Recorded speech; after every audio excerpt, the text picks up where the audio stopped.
나는 전력 협력을 통해 동북아의 경제 번영과 평화를 동시에 가져올 수 있다고 확신합니다.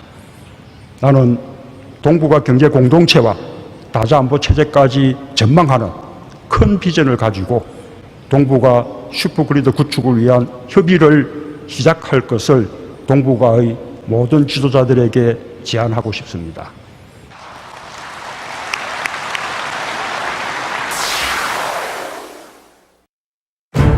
Through connecting the Gobi Desert along with the production of clean energy from Russia, Far East, Korea, China, and Japan will act as one community to create the Northeast Asia Supergrid.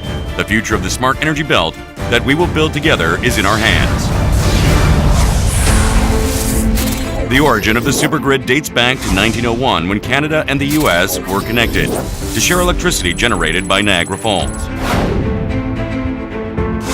Since the 1990s, the Northern European countries have actively engaged with supergrids, leading to global expansion, such as the recent proposal of connecting with Southern Europe, Northern Africa, the Middle East, and Southeast Asia to incorporate the development and utilization of renewable energy.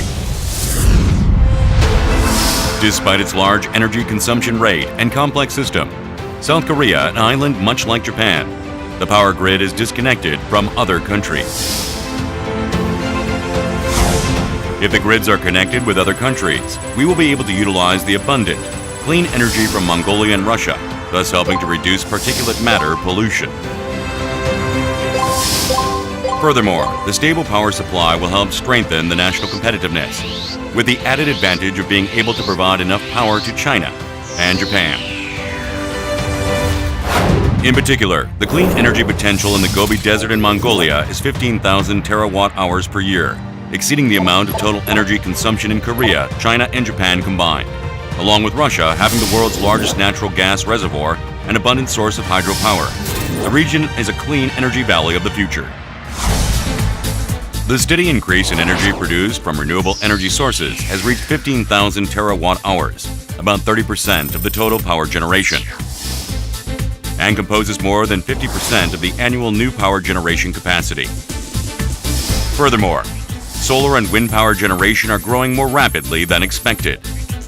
And solar power generation costs in regions with high amounts of sunshine has fallen below the unit cost of coal power generation, achieving grid parity and becoming an economic power generation method. The price of the energy storage system, which will become the core technology of the future, is expected to fall by more than 50% from its current level of $250 per kilowatt hour to $120 in 2025. KEPCO will lead the way of establishing the supergrid and connecting it with HVDC and ESS technology, as well as heavily invest in the development of renewable energy in Northeastern Asia, including the Renewable Energy Development Program in Mongolia. At the World Energy Conference, so-called World Energy Olympic, in October 2013, the CEO of KEPCO, Hwan Ik-cho, emphasized the importance of connecting electric grids in Northeast Asia via the supergrid. The CEO of the Japanese corporation SoftBank, Masayoshi Son, proposed the development of an Asia supergrid. The former chairman of the State Grid Corporation of China, Liu Zhenya, stated the importance of Xi Jinping's One Belt, One Road initiative that also focuses on a global energy network. As a result, representatives from affiliated companies in South Korea, China, Japan, and Russia gathered in Beijing, China in March 2016 to sign a joint MOU to cooperate on the research and planning for the interconnected power grid spanning Northeast Asia. Starting in May 2016, around 50 experts from South Korea, China, and Japan researched for 10 months and concluded that connecting the three countries by submarine cables and transmitting electricity using HVDC technology will be economically and technically feasible. We also completed feasibility research on connecting Korea-Russia in 2014, and in conjunction with the Unified Power System of Russia, we will cooperate in conducting different levels of research, such as the submarine cable connection research in the form of a joint MOU. Currently, Korea, Japan, and China are making mutual effort to develop a business model for a pilot project that will benefit all of Northeastern Asia.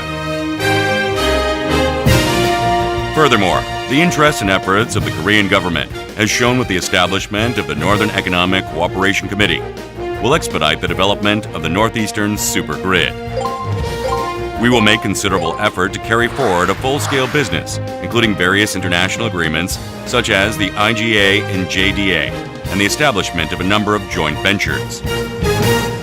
저는 아까 기조 연설 때 동북아 슈퍼그리드라는 동북아 에너지 공동체를 통해서 그것이 경제 공동체로 발전하고 또 나아가서는 다자 안보 체제로까지 이어졌으면 좋겠다라는 희망을 말씀드렸습니다. 그래서 이 동북아가 함께 평화와 함께 공동 번영을 누릴 수 있는 세상, 꼭 제가 대통령 재임 중에 시작해 보고 싶습니다.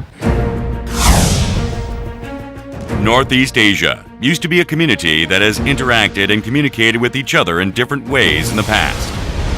Now, let us embrace the moment when the new wave of energy from Mongolia and Russia begins to flow over the Yellow Sea and Far East Siberia, making its way to Northeast Asia.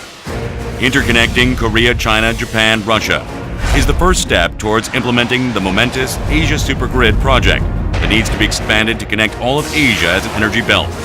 Ultimately, a full-scale supergrid, this journey will not only impact Northeastern Asia, but will be defined as a historic moment in world history.